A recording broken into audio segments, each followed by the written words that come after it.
Malar's kitchen பார்க்கும் உங்கள் அனைவருக்கும் என்னுடைய அன்பான வணக்கம். இன்றைக்கி பொரிச்ச மீன் குழம்பு எப்படி சுவையாக செய்கிறது அப்படின்னு தான் இந்த வீடியோவில் போய் பார்க்க போகிறோம். ரொம்ப டேஸ்டியாக இருக்கும், செய்கிறது ரொம்ப ஈஸி. ஸோ வாங்க இந்த வீடியோவில் பொரிச்ச மீன் குழம்பு எப்படி சுவையாக செய்யுதுன்னு பார்க்கலாம்.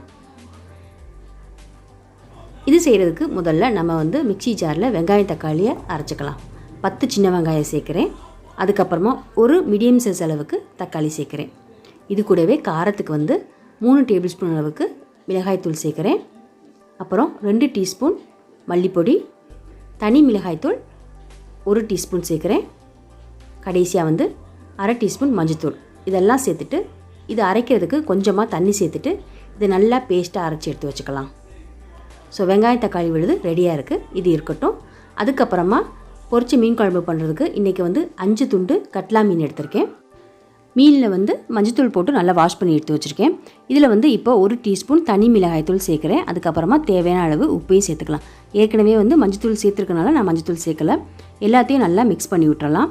இந்த மசாலா பொடி எல்லாமே இந்த மீன் கூட கலக்கணும், அது வரைக்கும் நல்லா மிக்ஸ் பண்ணிக்கலாம்.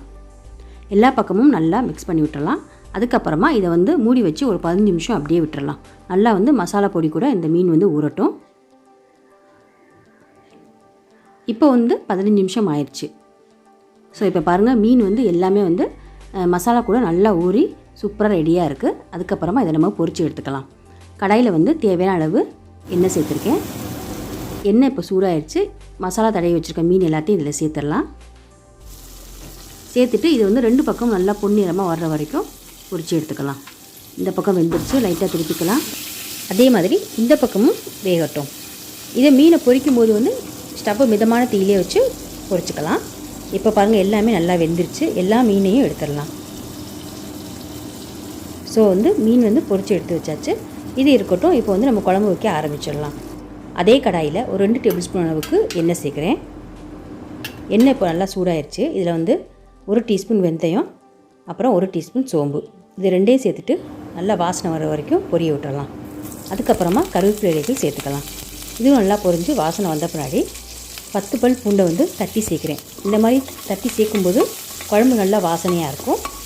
இதை லேசாக வாசனை வர வதக்கி விட்டுக்கலாம். அதுக்கப்புறமா ஒரு பெரிய வெங்காயத்தை பொடி பொடியாக கட் பண்ணி சேர்க்குறேன். வெங்காயத்தை நல்லா பொன்னிறமாக வர வரைக்கும் வதக்கிக்கலாம். வெங்காயம் இப்போ நல்லாவே வதங்கிடுச்சு. அதுக்கப்புறமா இதில் 2 பச்சை மிளகாவை 4 கீறி சேர்க்குறேன். பச்சை மிளகாவையும் நல்லா வெங்காயத்து கூட ஒரு தடவை நல்லா கலந்து விட்டுறலாம். மிக்ஸ் பண்ண பின்னாடி இப்போ நம்ம ஏற்கனவே அரைச்சி வச்சுருக்க வெங்காயம் தக்காளி மசாலா பேஸ்ட்டை இதில் சேர்த்துடலாம். சேர்த்துட்டு இதுவும் நல்லா பச்சை வாசனை போகிற வரைக்கும் மிதமான தீயிலே வதக்கிக்கலாம். நல்லா பச்சை வாசனைலாம் போயிட்டு எண்ணெயெல்லாம் தெளிஞ்சு வர வரைக்கும் இதை நல்லா மிதமான தீயிலே வதக்கிக்கலாம். அதுக்கப்புறமா நம்ம ஊற வச்சுருக்க புளி தண்ணி சேர்க்கலாம். ஒரு மீடியம் சைஸ் லெமன் அளவுக்கு புளியை எடுத்து தண்ணியில் ஊற வச்சுருக்கேன்.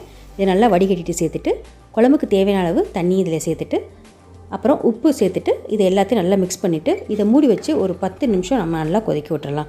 குழம்பு கொஞ்சம் கொதித்து திக்காக வரட்டும். 10 நிமிஷம் ஆயிடுச்சு. இப்போ மூடி திறந்து பார்க்கலாம். ஸோ பாருங்கள், குழம்பு நல்லா கொதித்து திக்காக வந்துருச்சு. இப்போ ஒரு தடவை எல்லாத்தையும் நல்லா மிக்ஸ் பண்ணி விட்டுட்டு நம்ம ஏற்கனவே பொரிச்சு வச்சுருக்க மீன் துண்டுகள் எல்லாத்தையுமே இதில் சேர்த்தலாம். ஏற்கனவே மீனை நம்ம பொரிச்சு தான் சேர்க்குறோம். அதனால் இதை ரொம்ப நேரம் நம்ம கொதிக்க விட வேணாம். மிதமான தீயிலே வச்சு ஒரு 2-3 நிமிஷம் மூடி வச்சு இது கொதிக்க விட்டுறலாம். ஸோ இப்போ மூடி திறந்து பார்க்கலாம். சூப்பராக பொரிச்ச மீன் குழம்பு ரெடி ஆயிடுச்சு. எண்ணெயெல்லாம் நல்லா தெளிஞ்சு மேலே வந்துருச்சு. இவ்வளோதாங்க, சூப்பரான பொரிச்ச மீன் குழம்பு ரெடி ஆயிடுச்சு. நீங்களும் இதை வீட்டில் ட்ரை பண்ணி பார்த்துட்டு எப்படி இருந்துச்சுன்னு கமெண்ட்ஸ் சொல்லுங்கள். வீடியோ பிடிச்சிருந்துச்சுன்னா லைக் பண்ணுங்கள், ஷேர் பண்ணுங்கள். அப்புறம் இது வரைக்கும் நீங்கள் மலர்ஸ் கிச்சனுக்கு சப்ஸ்கிரைப் பண்ணலன்னா மறந்துடாமல் சப்ஸ்கிரைப் பண்ணிடுங்க. கூடவே பக்கத்தில் இருக்க பெல் பட்டனை ப்ரெஸ் பண்ணிடுங்க. அப்போ தான் நான் போடக்கூடிய வீடியோஸ் எல்லாம் நீங்கள் உடனுக்குடன் பார்க்கலாம். மீண்டும் பார்க்கலாம். நன்றி, வணக்கம்.